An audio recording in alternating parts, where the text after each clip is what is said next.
In Luke 19, there's a story of Zacchaeus. And of course, we used to sing, and when children were taken to Sunday school to learn songs, they would sing about Zacchaeus was a wee little man. Wee little man was he, meaning short like me. And people that are short like me, when they're in big crowds, can't see.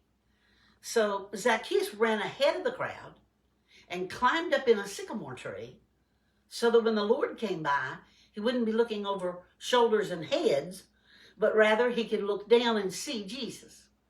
And Jesus came right to that tree and stopped and looked up there and saw Zacchaeus. Of course, he knew he was going to be there. He came that way deliberately.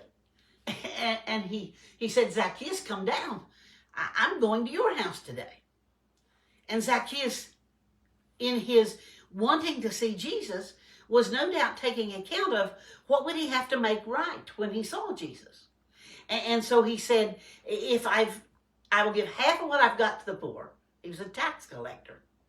And in that day, they could set that tax on their own. And he said, I will give half to the poor. And if I've taken anything by false accusation, like if I've accused they owed me more than I said, I will return that fourfold. And the Lord said, salvation has come to your house today. He said, I came to seek and save the lost. I wonder, do you feel or know that you haven't repented, that you haven't converted, you haven't been baptized? Do you know that you haven't invited Jesus in your heart? Then you're lost. Doesn't matter what the world says or what anybody feels or all this stuff.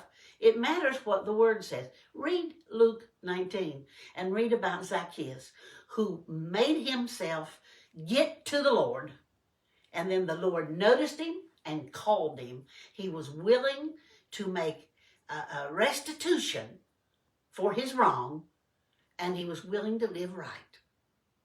We need to be ready